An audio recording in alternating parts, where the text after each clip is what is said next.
Hello there, Axie Tuesday nerds, and welcome back to another episode of the podcast. I'm Zyori today with a very overdue episode. Today, we're going to talk to one of the kings of the Philippines, one of the men that helped bring the good word of Axie Infinity to one of our biggest countries in the world. We've got Kookoo with us. This guy's a content creator. He's a streamer. I would almost call you an activist. I don't know if you qualify that way or self-identify that way, rather, but I'm really excited to dive in and learn a little bit more about the myth, the man, and the legend, because I don't know that we've actually really had that many meaningful conversations, Kookoo.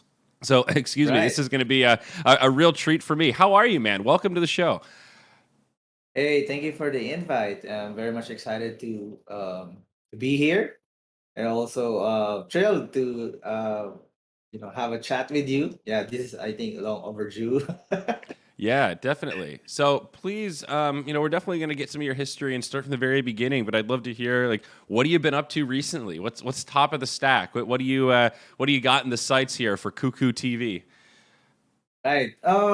So I just had an interview for the Axie Creator Program with, of course, NAS Academy, and I applied to be part of it, and they were shocked because because of my course from them and even the contest that I created, and they simply asked me about why would I apply? I simply answered them, I want to grow, I want to learn more, I want to develop my skills, and I want to learn.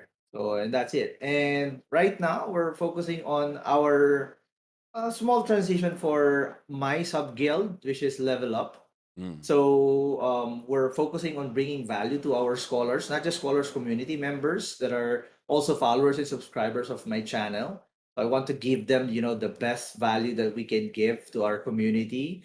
So we just had a transition for the Discord and our, social media channels, and we'll be announcing, the Level Up Discord and information as well. So yeah, Very we're cool. busy building the community. The goal really is to empower more people to help contribute and build the Web3 space and educate more Filipinos to get into Web3 and metaverse. Interesting. So, yeah, hearing you say that made me want to dive a little bit deeper into your guild, right? Like, what is your guild's identity? I've been seeing recently in these bearish conditions, more and more guilds are closing up their doors. I think some Right. people expected this, right? Because during the bullish times, there were a lot of guilds started that really didn't have a strong business plan. The model was really based around the play to earn economics. And since those have proven that they need some tweaks, the business models built on top of that have now been struggling. And I think some of the guilds that I've noticed that are struggling the most are the ones that don't have that really strong identity. You know, are we esports players? Are we here because we care about activism, or because we care about charitable causes, or because we care about just having fun and having an escape? Are we here because we want to make friends and have a physical in-person community that can do other things besides just play games and maybe meet up and do other stuff? So I'm curious how you guys identify, like what is the mission statement of your guild, if you don't mind. Right. It's very much simple. We want to make people better. When you say people better, make people better, it comes a lot of things to it. But really, the goal is once you take part in our community, our goal is to bring value to you, and also we're hoping that you give that value back to the community. It's like paying forward. So for me, my journey, I had a lot of experience when it comes to building communities. So I want to empower these people, those people that are even following me, even though in this kind of situation, because I was also surprised when my follower count or subscriber count, went up during the bull market. But the good thing about it is that right now, even though the market situation right now is bearish, um, the followers, the subscribers, even the scholars are staying in our community. Maybe because we did something valuable to them. That's why they stayed. But really, the goal is to contribute to each other, help each other grow. So that's where our mission is to make people better. Hence the word level up. Right, right. And it sounds like that you guys have been succeeding at least at a basic level. Again, hearing you talk about that makes me wonder about a problem that I've spent a lot of time thinking about over the last year is how do we make learning fun and exciting? Because I think a big part of leveling up is embracing learning. And one of the most powerful, I had somebody ask me a thought experiment maybe a month ago. Mhm. If you had 60 seconds of the entire world's full attention, every screen, every speaker system, any situation where someone could be reached, you have 60 seconds and their attention is focused on that screen. What are you going to say to the whole world? What's your universal message that will cut through to the entire world and really, maximize the impact of that one-time opportunity? And there's no perfect thing that's going to resonate with everyone, right? But when I thought Right. about that, what is the most basic building block of all things? And what all I could come up with was get good at learning. Like learn how to learn. Like figure Right. out if we can crack the code on figuring out how to get people to embrace learning and build that muscle because it is hard, right? It's just like Right. working out. It's just like anything else that takes practice. At the beginning, it feels awful and it's unfun and you just feel Mhm. bad at it. But as you start making progress, you start seeing yourself go, oh, okay, oh, that I see how that fits together. And you start making these connections. And then it Right. swings and gets like a little bit fun because you can see how much you've learned. And then you start to do new things with this knowledge that you've learned. And that becomes really powerful. But until you get to that point where you can see the fruits of your labor, it's like a significant there are people spending millions of dollars on this problem right now, right? How do we make Right. learning fun and how do we get people to not even realize they're learning, just to engage with something and enjoy it? So sorry, I'm rambling now, but I'm curious Yeah, if you've that's thought okay. about this at all and how this works into what you guys are trying to build. Right. I think we can add that to what you're saying is to learn how to unlearn, because we know a lot of stuff. We know a lot of things that probably not useful into whatever journey you're traveling with. So basically, I'm very much different kind of person with my how to say this with my Web3 identity. I'm very different with my real life. I mean, before Web3, before Axie, I'm a different person.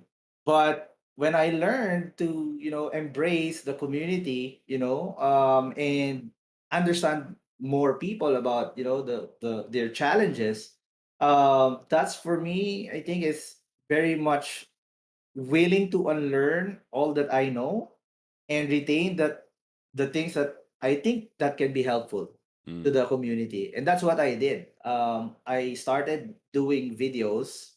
I'm not a content creator or influencer or Well, you are streamer now, son. before. Yes, sir. But due to people's asking me if you can create these kind of educational videos on how to's to get on board to get us on board in the game, then we'll be very much willing to follow, subscribe, and then that's what I did because there's a need. I provided that information to them, but I challenged myself to be consistent about it. So Mm. I think that's one of the key in my what we can call it success in the early stages. But I was very until now very keen observer.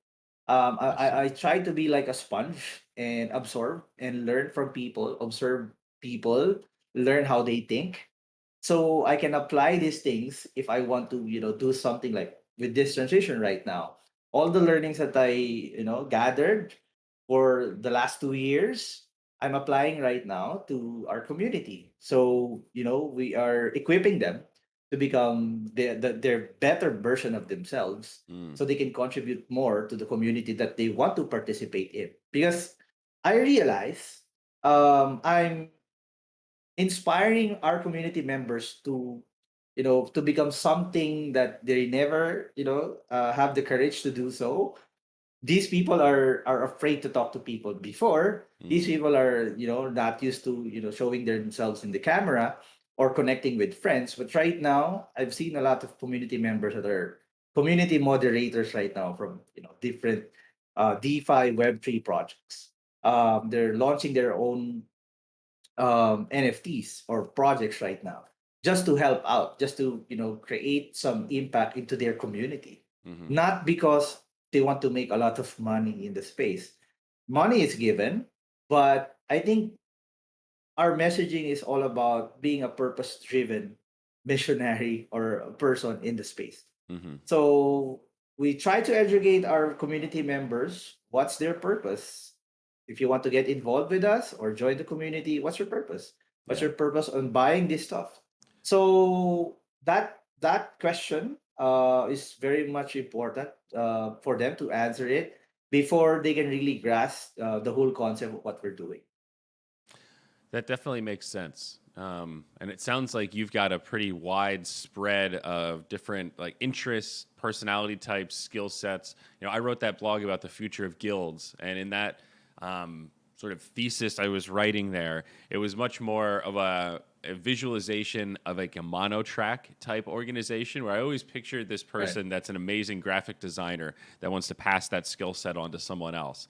And when trying to find the ideal set of people to mentor, who better than the best of your scholars, who even I've experienced personally, sometimes you see these people that are like, wow, this scholar goes above and beyond and definitely demonstrates they know how to learn quickly and they have an interest in learning, but they don't have a computer. So what can I Right. teach them? I can't really teach them graphic design. I can't really teach them video editing. I can't really teach them 3D modeling. There's actually a lot of limitations if you've only got a Right. mobile device. It cuts both ways. It's amazing what you can do now with only a mobile device. However, Right. it still isn't one to one, and it doesn't replace that desktop experience for a lot of like commercial or kind of enterprise type things. You maybe could get away Right. with an old one, but not having a computer at all is definitely going to be like a big bottleneck. Do you like? And Right. so you're in the Philippines, obviously. I should help Yeah. introduce you along to the audience here. But there's hundreds of islands in the Philippines, so I can't Right. even pretend to keep that geography right in my head. But you're like not in Manila, right? You're somewhere that's a little more remote? Like, is there access to hardware and internet and stuff like that in the Yeah. Yeah. area Yeah. where you're at? Okay. Yeah. Cebu is like what we call the Manila in the central Philippines. It's a Ah, okay. metropolis. Right? Ah, It's a okay. So it's metropolis as well. big city. Okay, very cool. Not that big, same of Manila, but the best thing about Cebu is we're very near the very best beaches in the world. Mm. Cebu is hailed as the second most beautiful beaches in the world. So, yeah, all of the mountains, the beach, the city vibe, we got it all here in Cebu. That's why I love it here. But I grew up in Manila. I grew up in Manila. I'm a Oh, Manila boy. I okay. transferred here for love 7 years ago. Wow. We just celebrated our 7th year wedding anniversary. Wow, look at that. So, Congratulations, man. I remember seeing some of your pictures or right when I started in Axie over a year ago mhm, of you and your wife in various locations playing Axie on the go, right, playing Axie in the hot tub, right.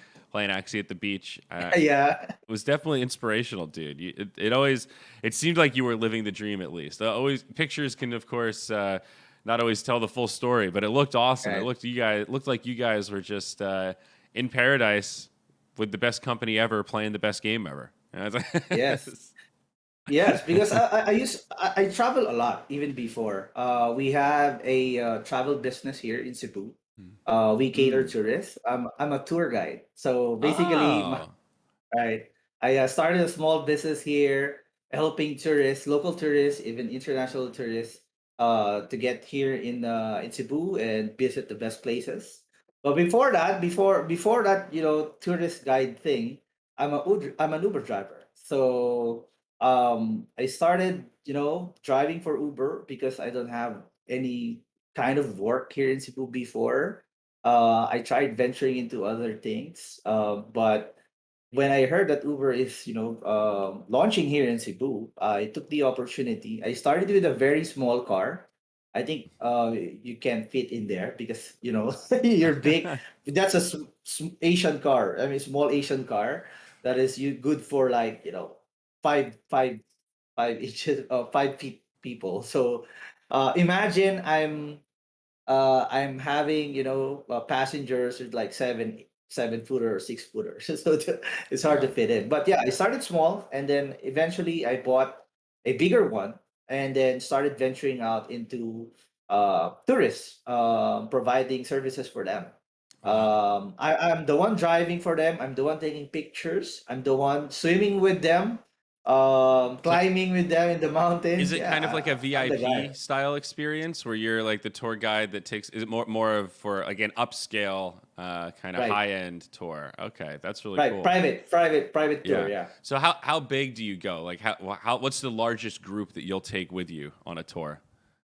Um, 30 from 30. Taiwan. Yeah, Okay. 30 people All from right. Taiwan. Yeah. Yeah, that's a pretty solid group. Yeah, it's funny that you mentioned that because when I was in the Philippines on this last stretch, like right before NFT NYC, I had a good time. I had some tour guides. I had some friends and some business connections that helped show us around. And we went to Boracay for a short vacation. Whoa. And there was one night where we went out for a giant seafood dinner. Like it was like I don't know Hmm. what you call it, like an open market thing where there's just all this fish. It's just a Right. giant assortment of like every seafood you can imagine. And we just pointed at crabs and lobsters and oysters and stuff.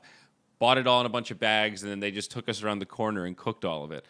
I don't think I would have been able to do that without the help of my friends as tour guides. Like that was a pretty intense negotiation. There were a lot of Right. people. There were a lot of people there watching us buy the fish. Like I couldn't even tell who was selling us the fish and who was just a passerby and who was just a spectator of the fish buying transaction. Like to be fair, we Right. had a small group and it was like our final dinner, so we were going ham. And we got king crabs, we got lobster Oh. tails. It was a feast. So it was. Yeah. I I see why people were pointing and being like, "Wow, that's a lot of seafood." But Yeah. it really opened my eyes to how cool the Philippines is and how much it has to offer, but how hard it Right. would be to get by as just a pure foreigner. If it were just me and Stu there, just by Mhm. ourselves with no translators but our phone and a little pocket dictionary, that shit would have been brutal. Like that would have been really hard to navigate, and I'm sure we would have overpaid for almost every single thing we were looking to buy.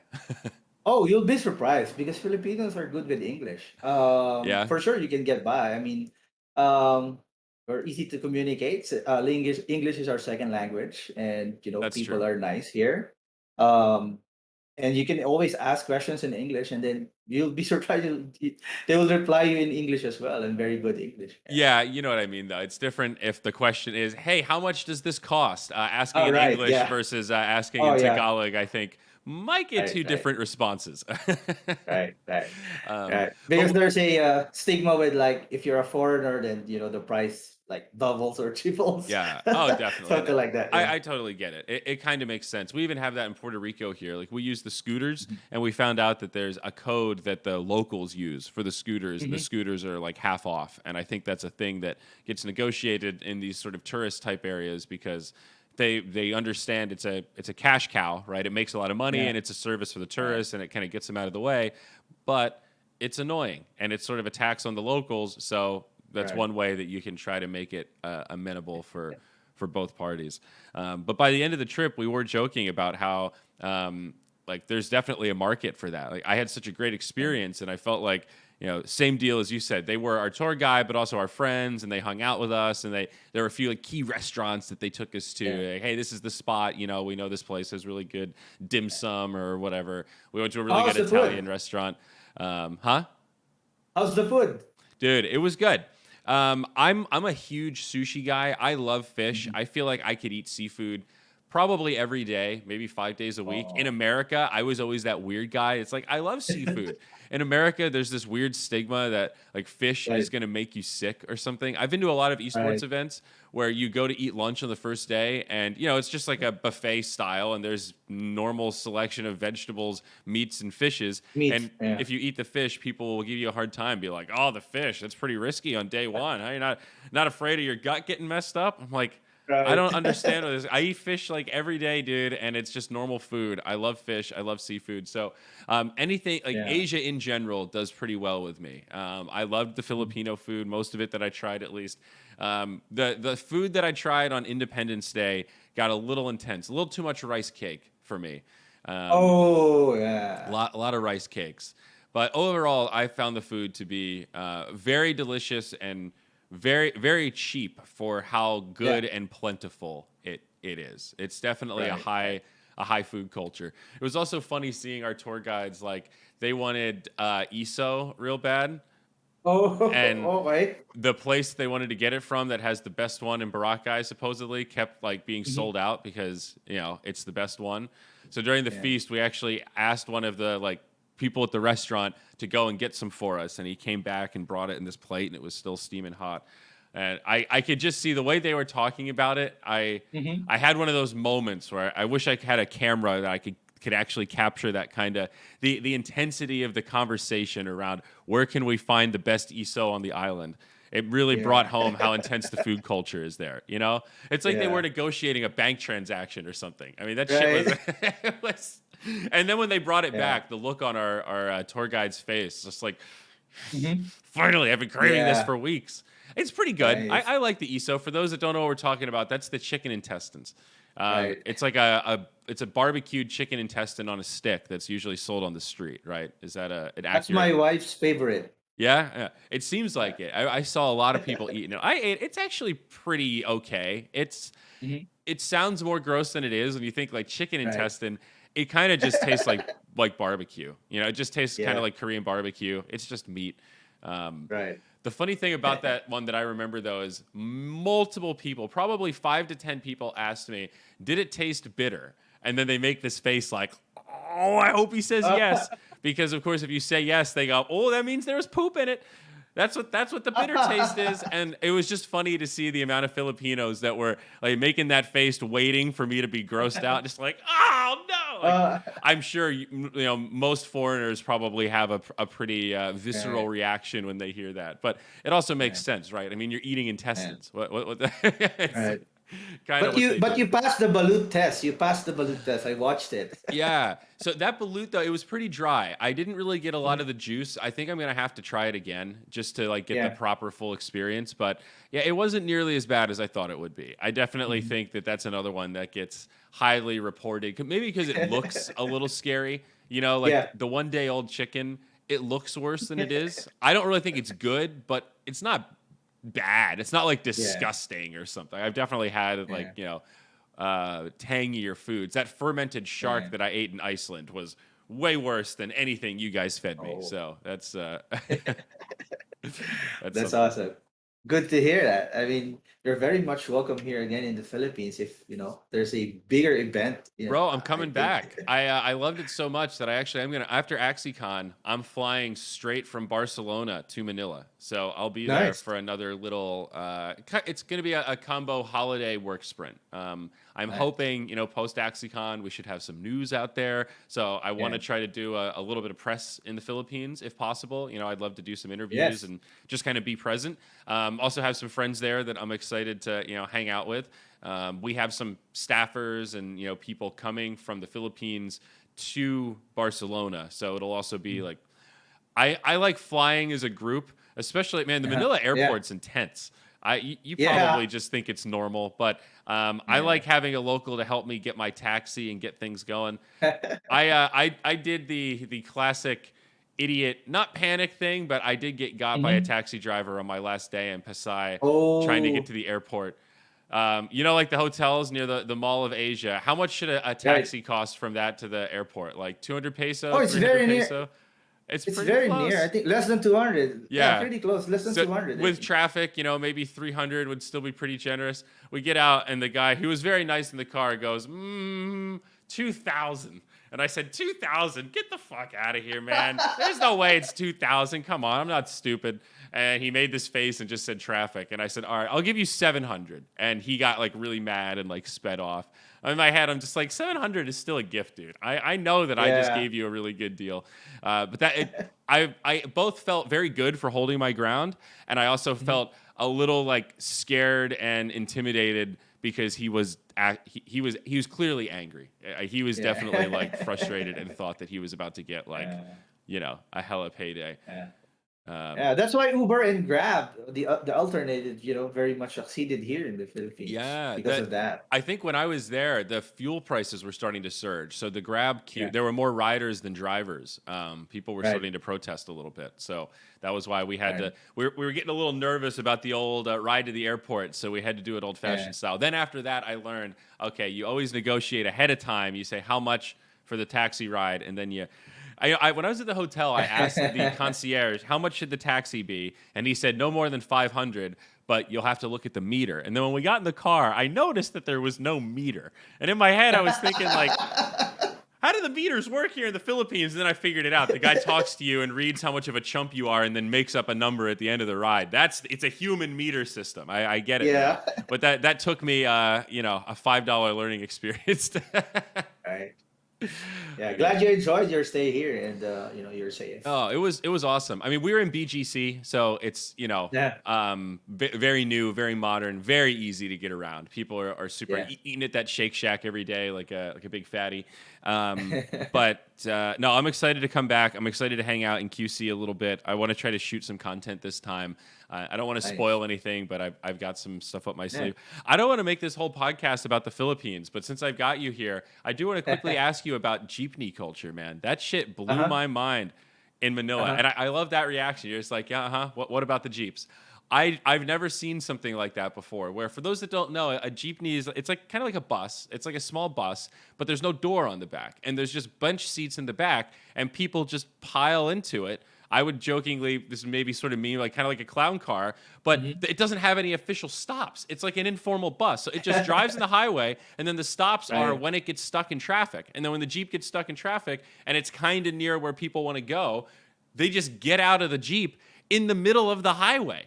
Sometimes when cars are moving, and the cars just kind of stop and go, "Oh yeah, there's some people crossing the road, no big." But like these are supposed to be like normal like fast driving roads. I'm not talking, Yeah. these are supposed to be like kind of highway style roads. Uh-huh. It just I can't imagine there's seatbelts in those things. The little ones that I No. drove, I love that they had signs that said "Please respect social distancing." I'm like, it's like it's like a tin can back there. It's like you said, it's the short roof, the little tiny seats. You couldn't social distance if you wanted to, and it just I guess I don't know what I'm getting at or what my question is, other than it kind of blew my mind to see how normalized that was, and Okay. to see that it seemed like kind of a working system. Like people would stop. I didn't see people getting honked at or being harassed. It was Yeah. just they just get out and they walk to wherever they got to go, and everybody just moves on with their business. And honestly, because there was so much traffic, the cars stopped Mhm. so much anyway. It wasn't really that much of an inconvenience. It's not like the Jeep is Yeah. stopping in the middle of the highway and starting a traffic jam. Yeah. There's already a fucking traffic jam. It's just trying to keep up with the flow of traffic. Right. So anyway, that is that at all surprising to you to see a foreigner's reaction to jeepneys in that way? Because everyone that I talked to in the Yeah. Philippines Yeah. is like, I used to just ride those as a kid. That's how I got to school, or that's Yeah. how I got to Same. university, and it's Same. just it's totally Yeah. normalized. Wow. Yeah. They have a fixed route. Like for Okay, example, from one place to another place. gotcha. The terminal is from the from point A to point B, Mhm. but the stops. People decided. For example, I want to go. I want to stop there in that street. Then I'll just say to the driver, please stop, or para. We call it para, and then the driver will stop. And there are some jeepneys that they have like strings, and Mm. then when you pull that string, and then it will light the front of the driver, and then the driver knows where to stop already. So yeah, that's where what we used to ride going to the school when It we were didn't seem like kids. the ticket system was very robust, though. It seemed like you could pretty easily just kind of jump on and jump off, and Yeah, like I imagine that driver being overwhelmed because it's a one man show. There's a guy driving and yeah, also collecting fares, and collecting the fares. Yeah. there's no tickets. So is it the same price to just ride it for any distance, or do they try to keep track of how long you stay on? Yeah, yeah. There's a minimum Okay, fare. So like for example, for like the first 5 kilometers, that's like 7 pesos, 8 or 10 pesos right now, or 12 gotcha. pesos right now. And Okay. then after that, it increased into like 1 peso or 2 pesos, something like that. And the driver, collects all the fees. Sometimes, the driver has a conductor, or Okay. it's an honesty system. So the driver will look at you at the rear view mirror, and will notice if you didn't pay or not. So And for a lot of people, they live here, right? So they're going to ride these Yeah. routes over and over. So that helps Right. keep people honest because you don't want to get caught cheating Right. the system because then you can't use that Correct. ride anymore and then you can't get to school or Correct. work. So that Yeah, kind of makes sense. but right now it's changing. The government is encouraging these drivers to change from the jeepneys to electrical jeeps. We call it jeeps or bus, Mm. e-jeeps right now. So it's getting more like a good one. I mean, a good experience because these e-jeeps are electrical and air conditioned. So Ah, and they do have stops now, but uh, some areas they don't have. But yeah, it's changing in nowadays. Boracay, we rode the e-trikes a lot to get around. E-trikes, yeah, Yeah. yeah, e-trikes, And they're okay. They're sort of just a normal basic transport. They work well for Boracay because it's smaller, very windy small. roads. Yeah, Yeah, it was sort of perfect yeah, for that terrain. And there, I think all the drivers were. It was pretty regulated. All the drivers had a yeah, number, and to like get back right, into the place we were staying, they had to check in and register their ID number. It was pretty. right, It seemed pretty sophisticated, but yeah, yeah, that was my first experience with proper yeah, sorry stores. That was yeah. very Oh, sorry, interesting. sorry, star. Yeah, Yeah.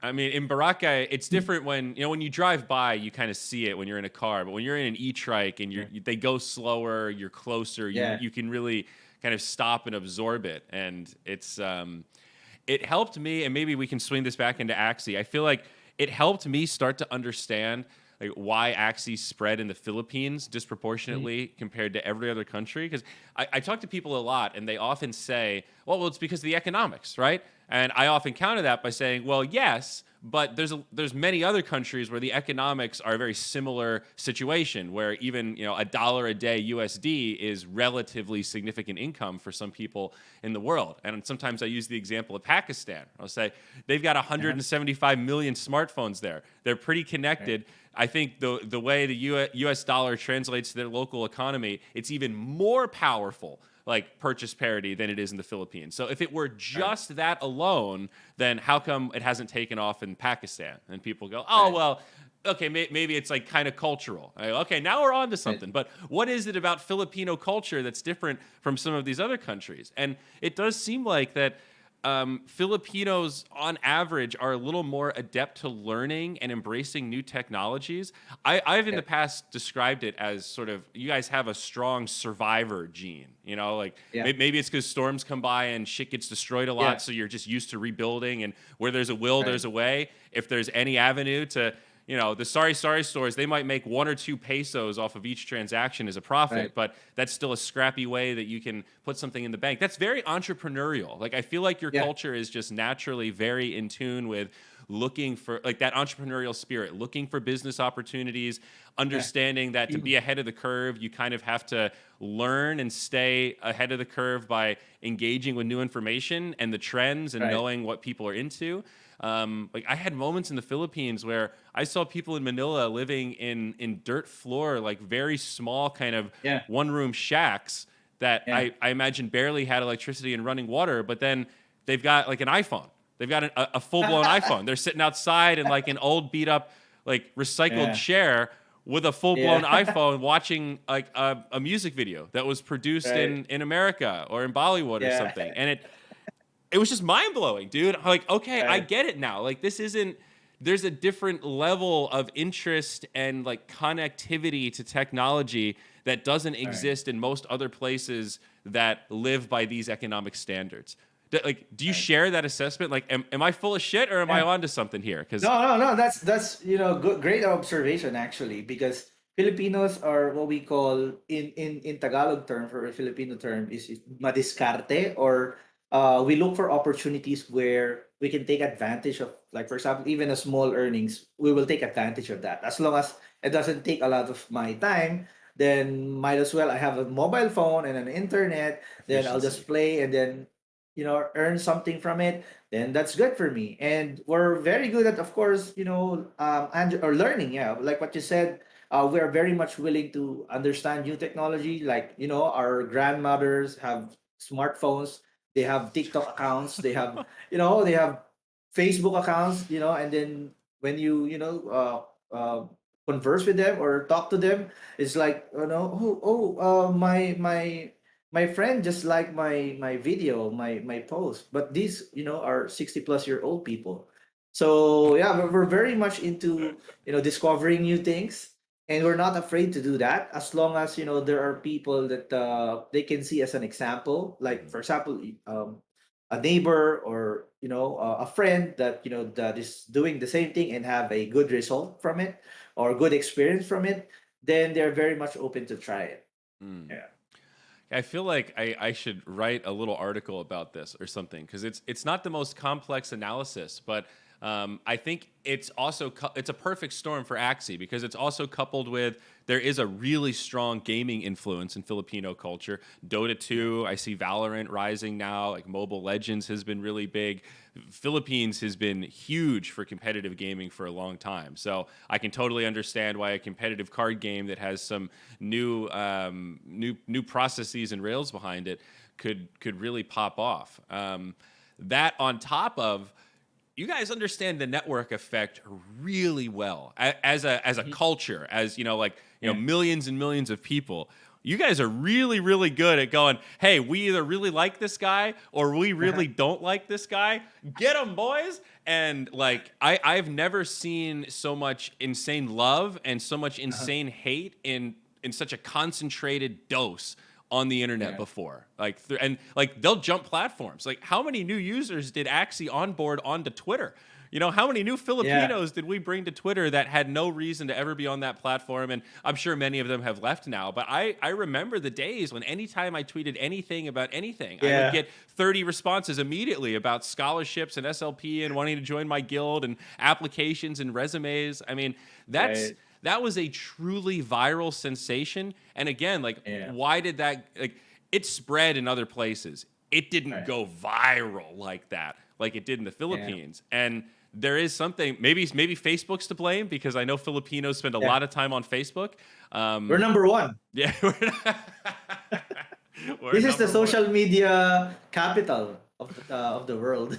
Yeah. Yeah. So it's like all of these vectors, though. It's like you guys Yeah. like gaming, you guys are good at learning, you're good at sharing things and adapting to these Yeah. new social media technologies, and the economics check out to be just a really great deal. That Yeah. that really does help paint the picture of why the Philippines of all these other places. And then, of course, on top of that, you mix in people like yourself, people like Gabby, who are great evangelists, helped make these educational tools. Like when people ask me, how did Axie hit that turbo growth? Like, what was the key? Of course, the Mhm. blockchain ownership and the dynamic of Web3 was a big part to allow people to safely share assets across the globe in this kind of trustless system. But people like you were making content that gives people the fishing rod, not the fish. You're not out here just giving people Right. Axies. You're giving them the Right. knowledge to be able to start their own guild or buy their own Axies or like Right. dive in by their own accord. That's the really powerful shit, man. I think that's what actually starts to break the cycle a little bit and give people the power to uplift themselves, which is always going to be more powerful than trying to do the uplifting on someone's behalf, right? Right, right. Yeah, maybe because one of the biggest contributor is that early on, the Axie OGs from the Philippines really set up the pace and the culture for people to help them, how to get started and succeed in this. Like for me, I always believe that there's no success without a successor. Mm, So, it will be my success will be useless if I don't have someone to transfer all my knowledge, my experience, all these wisdoms that I learned, and then pass it on to them so they can be, much better than me, or just, just create something that, they can be uniquely discovered from, either their talents or their skills. So it's all about, I think, building a culture of empowerment. So the success will continue. The retention will be great. mm, From what happened in the past, which is a lot of quantity came in, and right now what we're doing is just selecting all those quality people and help them, empowering them to build something so we can create that quantity again or mm. that momentum again so we can onboard more people in the space. Yeah. I talked to somebody who works in sort of new age education. How do we try to break through to folks in developing countries? As people say, get this technology into the hands of the folks that will benefit from it the most. That's like a really powerful gap that if we can solve that, we're really cooking with gas. And I think Axie during the bull run started to chip away at that in a really meaningful way. We obviously weren't the final answer, but we showed that it's a little bit possible. And I think we verified that broader thesis of edutainment, education, Yeah. entertaining Education and education. yeah. Yeah, education, Right. entertainment. This idea that you retain information better when you're laughing and when you're engaged and when you're having fun.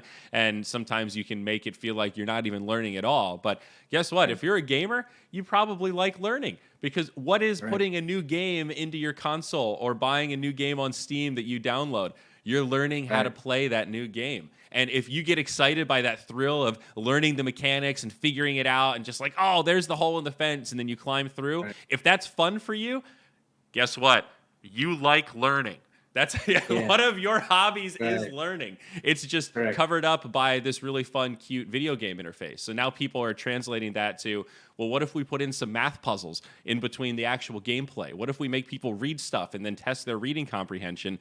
These can actually be really powerful drivers to give people critical thinking skills and math skills and things that'll translate into the real world. Uh-oh, he's losing power. Oh, God. Whew.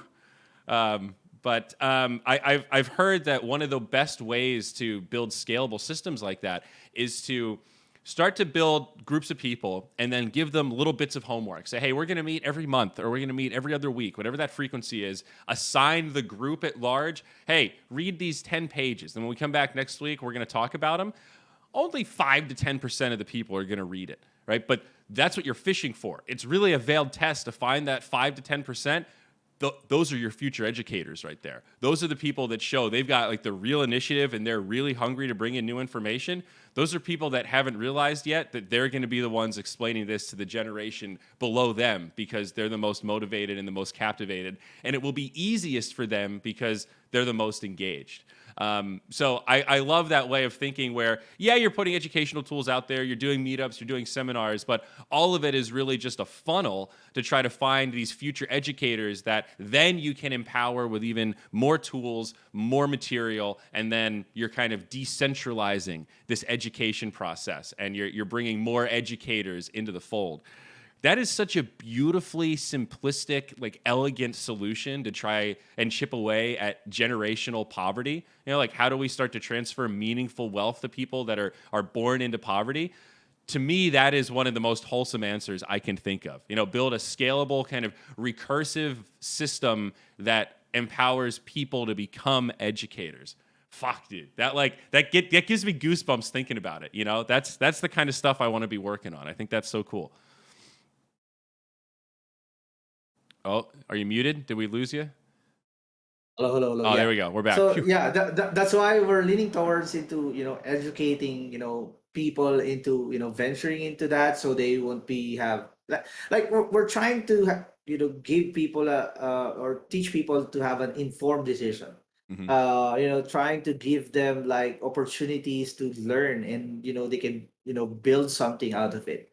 So we're very much excited into like partnering with people that are from the traditional from web 2 or even traditional, and then onboard them into web 3, and then bring that knowledge, that information, that experience into the space, and then we'll see what we can do to help more people, especially here in the Philippines. Hmm. Though we are very big in mobile users, but there's a lot of education that needs to be done when it comes to onboarding them into like Yeah. crypto, into technology, Oh, into yeah. more into education. So yeah, we're pretty much excited into partnering with those kind of Yeah. projects and communities. So, okay, for some reason, what you just said triggered an odd thought that I've been wondering about for a while, specifically in developing countries, but I think the Philippines is a great use case we can hone in on. Security, backing up a seed phrase, right? For so long, the best advice has been hardware wallet. Okay, that's great. When you have a hardware wallet, you have a seed phrase that's physical. That's kind of the point of it being a cold wallet, right? You don't want that seed phrase to be stored in a Yeah. password manager or anything. How do you secure? Some of the housing I saw in the Philippines looked less than secure. How do you store a seed phrase if you don't have a safe or if you don't have a bank account, so you don't have access to Right. a safety deposit box. Like if your home could blow away when the next really bad hurricane comes, how do you store something like a seed phrase that is the key to your entire wealth? Like that leads me to say, okay, so maybe hot wallets are the solution. But what what's the safest way to store a hot wallet for somebody that doesn't have a lot of disposable income to Right. buy a safe, or what happens if you only have that phone? I guess any thoughts about the best way to tackle that from like a Filipino perspective? What's your recommended advice for people to like if someone comes to you and says, Kookoo, you're totally right, but I can't afford a hardware wallet. Like it's just too much Right. money because treasures are expensive. What's the Right. next best thing? What do I do? What's your advice to people? Well, for me, it really boils down into really physical copy, multiple copies of your seed praise. I mean, store it somewhere that is you think in different places. Like for Mm. example, if in your house, or like you can actually have an option to store it in somewhere that is like in a stainless steel, so Mm. it won't burn or something like that. Because Filipinos are very good at craftsmanship as well. Hmm. So they can simply try to do something like that. I just did do you know the washer for, like, you have Hmm. a screw and then you have a washer. I tried you know writing all my seed phrase there, and then just have it numbered and then store it in a, like, in a screw as well. So that's where I try to use whenever there's someone asking me if they can't buy a treasure. But really, after that, if the solution is very hard for them, or they can't find a way to be more creative, then really what we can do is just to educate them that if you really believe in this technology, if you really believe in what you're buying, for example, a token or an NFT, then you really must have to prioritize to have a secure storage for it. So, like, even though when I was streaming before, you're storing assets like Axie Infinity, Axies that are worth like 5,000 or $100 to $200. Then might as well, if you have three or four of that, Hmm. you can actually buy a hardware wallet that costs less than $100. Yeah, So yeah, I think it really boils down into like it's a good point. what's in it for me. When you buy an NFT, and if you believe in that, then the value is in the storage. And actually, if you see your assets that's very valuable, then find a way to grab a treasure wallet and then make Yeah. multiple copies of seed phrase. And the funny thing is, recently I was worried about because I lost my treasure wallet. That's my treasure wallet for savings. I mean, all the savings that I put into that treasure wallet. But the good thing, I have 5 copies of my seed phrase, yeah, in the Yeah. house. Yeah. So, and I have a copy of my seed phrase, to my wife. So I didn't panic, and then eventually, thinking clearly, I already found that treasure wallet hidden in a GoPro box. Wow. I didn't know why I put it there. So yeah, Yeah, I had yeah. a minor run in with luck like that, where there was a wildfire in Colorado, very close to where my apartment was, and it didn't burn down, but it was a full evacuation. It was Mhm. a crazy, unprecedented historical fire that had never taken that kind of a consumer area like that before. There had been bigger fires just in the wild, but never in the city, just Yeah. spreading with that kind of perfect storm. I was not there when it happened. I was in Iceland on holiday, and I had my wallet with me, but I didn't have my seed phrases with me. And in my head, I'm like, all of my stuff is about to be destroyed right now. You're just watching it on camera from the other side of the ocean. Yeah. Never in a million years would I have ever thought that this one little pinpoint on the map, there's going to be a wildfire that's going to engulf everything. And what's crazier is I had the fire plates like you were talking about, but I didn't set them up. I ordered the plates, they arrived right before I left, and I said, Yeah. oh, okay, I'll set these up when I get home. I set those up the second I got home. Like that was a lesson learned. So I always say that Yeah. anecdotally. I know it's human nature. People always wait and have this, it's not going to happen to me mentality. But seriously, weird shit can happen just as a total fluke. And it would really suck to lose all of your stuff because you didn't Yeah. want to back it up. So If you're Right. sitting here listening to this going, "Oh yeah, I do need to kind of get those fire plates set up." Dude, just go do it. Just go Yeah. do it. You'll feel better. It'll be a it'll be a weight that you didn't even know existed lifted from your shoulders. Let me put it that way. Yeah. And I was reminded this morning that, I really need to be consistent again in reminding people to really, store their seed phrase safe before, they restart their computer or they reset their computers, whatever. Because I still receive a few messages lately Mm, that they, forgot to save their seed phrase and they reformatted their PC. And then, I'm having a conversation with a lady this afternoon that she lost her seed phrase with 12 accounts of scholars in there. So yeah, I'm still investigating what happened because those information can be helpful to people that mhm. so they can try to avoid that to happen. So I'll remind my social media team to help me out in reminding our community members to save their seed phrase safe. Yeah. Yeah. Yeah, the amount of scams has definitely lowered during the bull run. Man, it was so sad to see the amount of copycat phishing websites and Right. fake Ronin wallets and all of these things. So many people that would open tickets saying, "I never clicked on any bad links." It's like, Right. well, you might have installed the wrong wallet, and then you don't have. That was the bad link. Anything after that Yeah. doesn't matter because they're just waiting until your account seems worth stealing to take it. So sometimes Right. it's this delayed reaction. Like, what do you mean? I just scanned my computer. Everything's fine. It's like, well, it's fine Right. now, but if you set it up, if you copied a seed phrase from some website where they know that seed phrase, it's all Yeah. over. We have a great support team now that aggressively does takedowns. We have some very very solid services that proactively Nice. scan those kind of websites, and there is a service out there that is able to work more closely with like DNS services and stuff, and Yeah. be able. They have very clear ways, data driven now, to say, yeah, Mm. that's not a legit website. You can see that assets are copied or stolen. So there are ways they can Mm. automate it and then escalate and say, nope, this is illegal, take down, like just block this website so it doesn't work anymore. So there are actually ways to fight that stuff, but it is an arms Yeah. race, right? They still have to come live, get reported, get tripped by the system.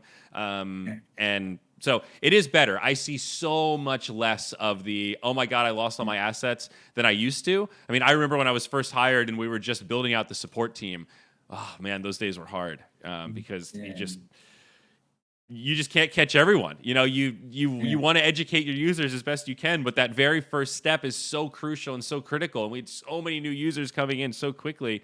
It was just Yeah. overwhelming, man, and it was pretty heartbreaking to see a lot of people just dive in and really not understand the gravity and Yeah. responsibility of what it means to back up your keys and your seed phrase. It's hard to explain to people because this new Right. technology is kind of It's you. Yeah. unprecedented. So like how there's no analogy that you can say to someone where they totally get it. It's like, nah, dude, you're the bank vault.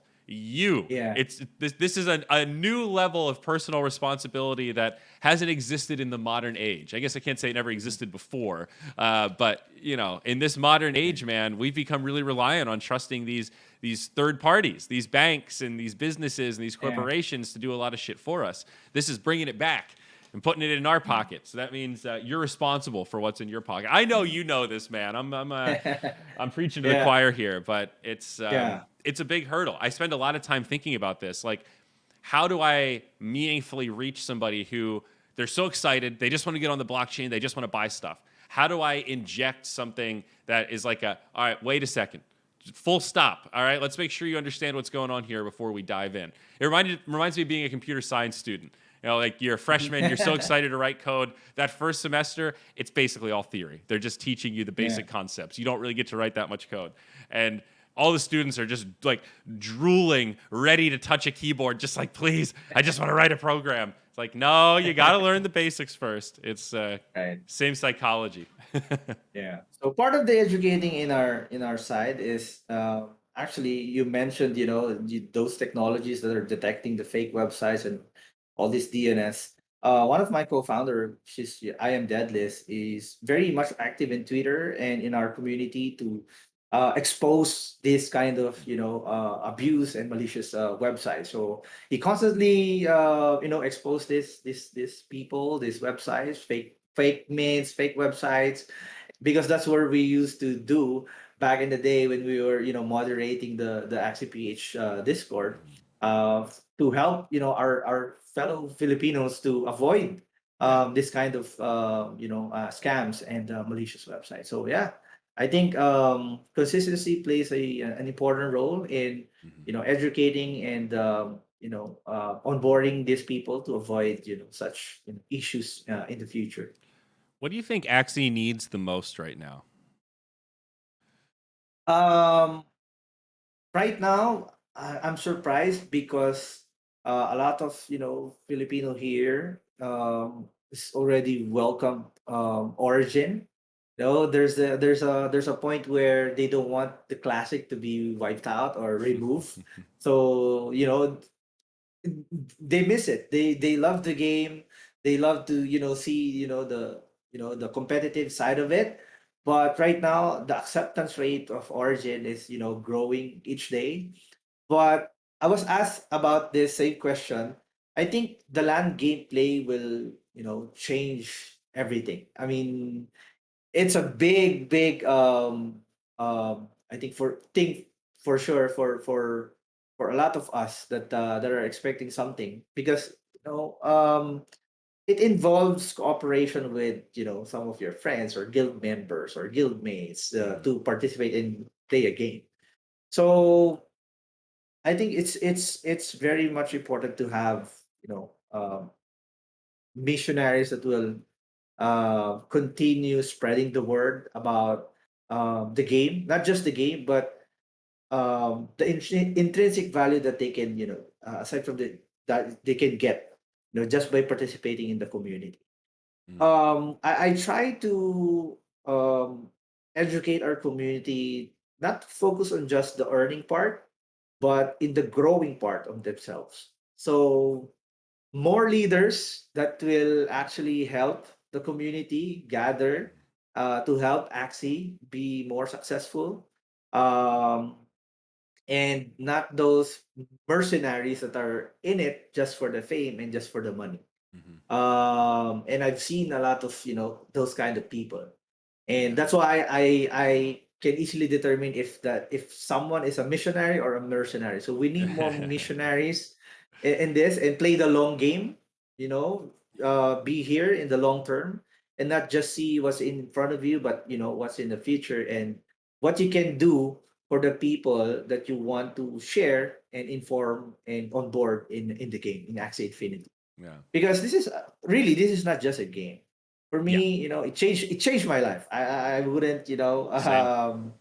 yeah, it changed a lot of me, and even my friends and even our community. So we want to continue that message. We want to continue that your vibe of the community, so we can discover more people that that are willing to contribute into the ecosystem, aside from extract value. We can Yeah. easily identify that. So I, yeah. I think you hit the nail on the head with time being a really important variable. I've been in Axie full time for maybe like coming up on 15 months now. And when I started right before the bull run, a lot of new people came in right as I did, or maybe slightly after me. And it breaks my heart a little bit how many people came in hot and completely overpromised and then ended up leaving almost as quickly as they arrived. There were a lot of people that were, Axie lifers. I'm going to be here building for the Right. next 10 years. This is my forever asset and my mystic or my collectible. And they didn't even make it a year. And Right. maybe in the span of that year, they did make some really cool content. They were definitely part of that dialogue of driving new users and building up Right. Axie. But that very quickly evolved into a I'm the reason Axie's here sort of mentality. And that, of Uh-huh. course, is not fair to people like yourself and others that have been here for 4+ years helping build this community that got it to the Right. point when it could explode and go kind of mainstream like that. So it just all that is to say, I walked away from that bull market feeling a little bit like a chump, feeling like, wow, I have all these Mhm. friends, and then realizing that, like, oh no, okay, I have a couple of friends, and a lot of these people were just kind of here because we were the hot thing for this period, and now that we're not Yeah. the sexy new kid on the block, they're moving on to try to find the new sexy new kid on the block, and some of that's just Right. human nature, some of that is Yeah. inevitable, that's just how it goes, but it just makes me sad that people are so quick to say like, "Oh, I'm going to be doing this for the rest of my life." Like, not even Right. just for Axie, like for their own audience, for their own community members. Like, as a content creator myself, I feel like I owe it to my followers to be a little more sticky than that, to not just jump Right. around and give them whiplash. Right. I try to change my PFP as little as possible, even before Mhm. NFTs. Like that's part of your brand, dude. You put in it like Right. I would change it by PFP once every 3 years. You got to update it occasionally. You get a new haircut, you Yeah. change your style. You got to do what you got to do. But like that's part of your brand. I don't understand these people that like change their whole identity. Every week it feels like. I remember Psychout saying to me very early on, minting something on the blockchain is like minting a part of your digital soul. Think about that, man, because 10 years from now, it's still going to be there. So you're going to look back and be like, oh, dude, look at that cool thing I did. Or you're going to look back and be like, why did I get that tattoo? There's no tattoo removal for the blockchain. And like, Yeah. that is such a really poetic way to describe what we're doing here. And Yeah. Yeah. anyway, so again, I'm just venting now, but it just made Yeah. me a Yeah. little sad, dude. And we do have some really great Same. creators that are really dedicated and are still making great content, but I just wish folks sometimes would slow down a little bit. It's like, hey, if you want to be here with us, you want to build and you want to commit to this thing, awesome, let's do it. And if you don't, that's okay too. And like we'll still have you if you decide you want to come Yeah. back a few months or a few years down the road. But it makes me sad when I see people like jumping in, over promising, and then just Right. running away as soon as the going gets tough. It's like this is Right.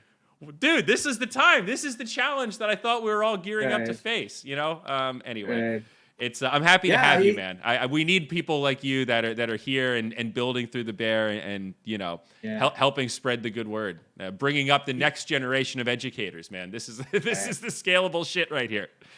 Yeah, you said it yourself. The word commitment, really plays a big part in me. Because I don't really like rally into something that I'm not committed into it. I mean, like for example, in marriage, right? Yeah, till death do us part. That's Hmm. like, dude, that's commitment. I mean, whenever I build something, I'm committed into it. Not because it made me good money or whatever. Because in the first place, the community taught me about it's all about we, not about me. That's why I was surprised that people that actually became successful because of me, blah blah blah. I didn't think of that because the community already taught me to value the relationships that we created, and the importance is about, like, yeah, we is Hmm. greater than me. And then that's the time I said to myself, I'm committed into building this. I'm committed into our people learning about this game, eventually finding opportunities into this game, because myself, I grew from this. I mean, I learned a lot from this. It changed me from the inside, and now I'm trying to vibrate, or send that vibe to our community members to, it's not just about making something or making an earning out of it.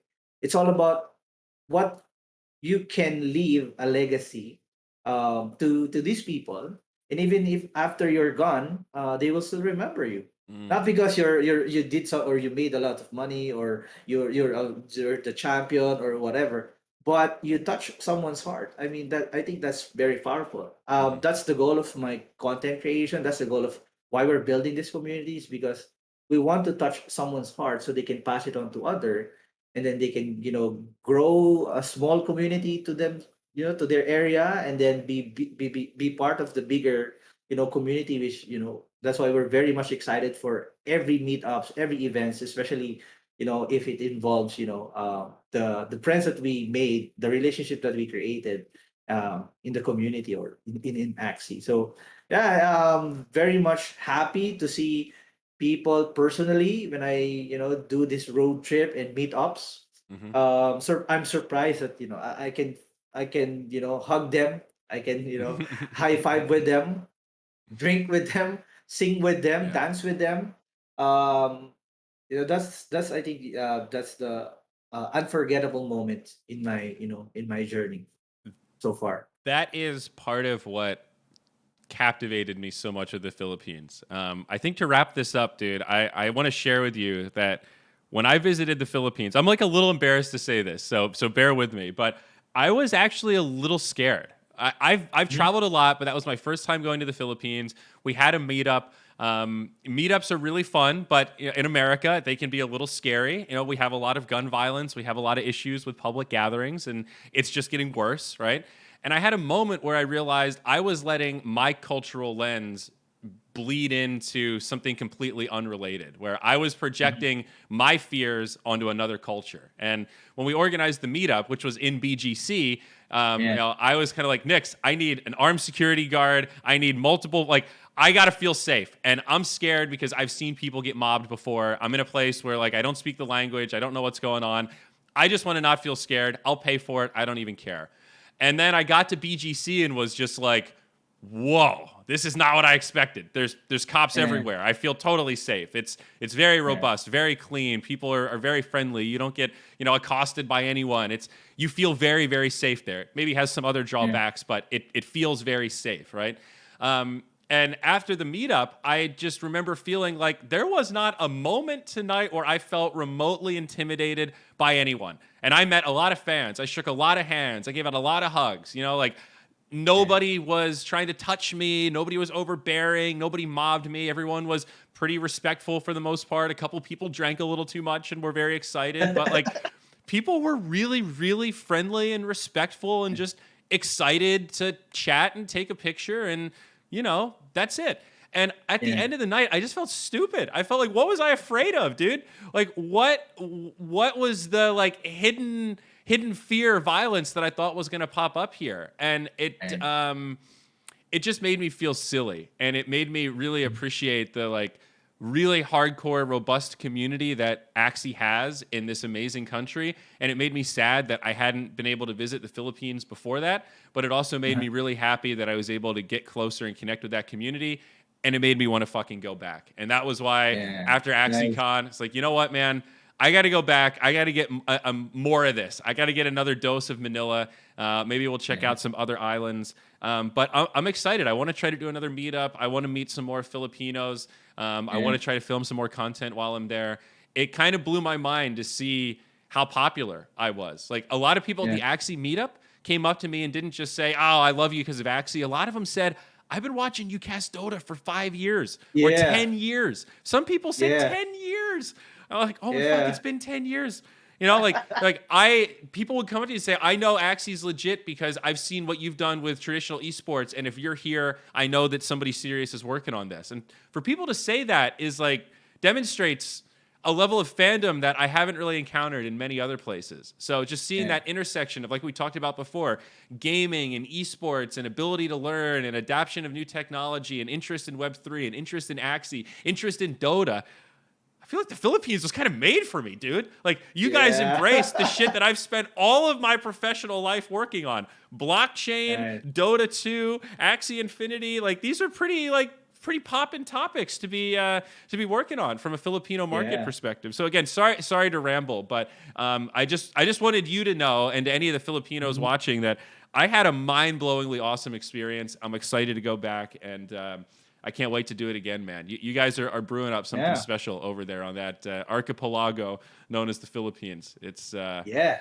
It's a cool place, dude. So I'm hoping maybe you can swing by Manila and we can hang out after AxieCon, dude. That'd be awesome. Yeah, of course. Yeah, yeah, very much willing to, have a beer with you, and Yeah, maybe we can think of, you can fly here in Cebu, and I'll show you around here. So, it's true. and make some contents. Dude, maybe we should. That's not a Yeah. bad idea. I'm still planning out the itinerary, so maybe Yeah. maybe we'll try to do something. I don't know if we're gonna do a meetup in Manila. That's what I've been trying to wait to plan around because I don't want to Mhm. miss that. But yeah, Yeah, we should. let's Yeah. talk about it. Let's get Nick's on the horn and get something locked in on the schedule, man. I'm stoked. But no, Yeah. Kookoo, this was a real privilege, man, and we'll definitely have to do this Same. again. I unfortunately have to run to my next meeting because I feel like we could talk for another hour. But hit us with some plugs, dude. Like, where can people find you if you have any kind of closing thoughts or anything you want to say to the Axie community? Now would be a great time, dude. Thank you so much for joining me here. It's really been a pleasure. Yeah. Thank you for, this great conversation. Just want to say that, if you're watching this, you're still here. Of course, you're watching this. A simple message that, you do it for the people who believes in you, not those people that hates you or bash you. Because something that I realized later on is that regardless of the market situation, people that believes in you are there to support you, even though sometimes you don't hear them, you don't uh, you know, uh, like connect with them. But eventually they will, find a way to reach you out and then send you encouragement or a message that they will say, we're still here. I love that. We're building quietly. Because we understand, we know, we've been this together. So during hard times we're there, during good times we're there. We will still do it. I think that's, it speaks about the commitment. So if you're watching this, ask yourself if you're committed into it. And if you're committed, don't, sell yourself short and do a lot of great things. Don't be afraid to try new things and learn. That's I think, very most important. Be a sponge, especially Mm, this kind of, market situation where you can, learn new things, meet new people, connect with them, learn from them, pick their brain, ask them, and discover. So yeah, very much excited to share with you that we, of course, also opened up a new Discord server for our specialized guild that we're focusing, especially my community and my followers. That's Level Up. So you can follow us on Twitter and Facebook, and our Discord is Level Up GG. We'll be, sharing more information in the next coming days. So yeah, thank you so much. awesome. No, thank you so much for the plugs as well as your time. I think at the end there, you touched on a really important topic for content creators, which is that of the silent or quiet majority. Most of your Right. viewers just watch your content, enjoy it, and then move on with their day. They don't bother to comment one way or the other. It's pretty rare that people love you so much they go out of their way to leave a comment, and it's relatively rare that people hate you so much they go out of their way to leave you a mean comment. What's pretty common is most people go, "Hey, it was another good podcast." And then they listen to it while they're at work, and then that's it. Yeah. And you never get any of that feedback as a content creator, but you're still having an impact on somebody's life. You're still Right. helping to spread that message. And if you're making positive content, you're still out there making people happy. So I think that's Right. something to always remember when you're a creator, when you're an influencer, when you're putting stuff out there. You're probably having a bigger impact than it feels like because there's a lot of people just enjoying what you're doing, being motivated by it, and just moving on with that motivation. And that's kind of a good thing. It's kind of what you Yes. want, but it's important to remember because, yeah, I've seen a lot of content creators get frustrated and then they post sadness and they see all the support and go, wow, I didn't even know. I had all these hardcore followers this whole time. Wow. Yeah. So believe in yourself, Yeah. man. It's a great final message to wrap this thing up. All right. Cool. All Thank you right. so much. Yeah, take care, Kookoo, folks. Thank you so much for joining us here on Axie Tuesday. Every other Tuesday here on the Axie Infinity channel. We'll be back again. We got AxieCon coming up before too long. We didn't talk about it here on this podcast, but Barcelona, September 7th through 10. Going to throw out a little plug here. You can find a link below in the description if you joined us late. AxieCon.axieinfinity.com. You can find tickets. You can find info. Please join us because it's going to be a lot of fun. All right, folks. We'll catch you next time on Axie Tuesday.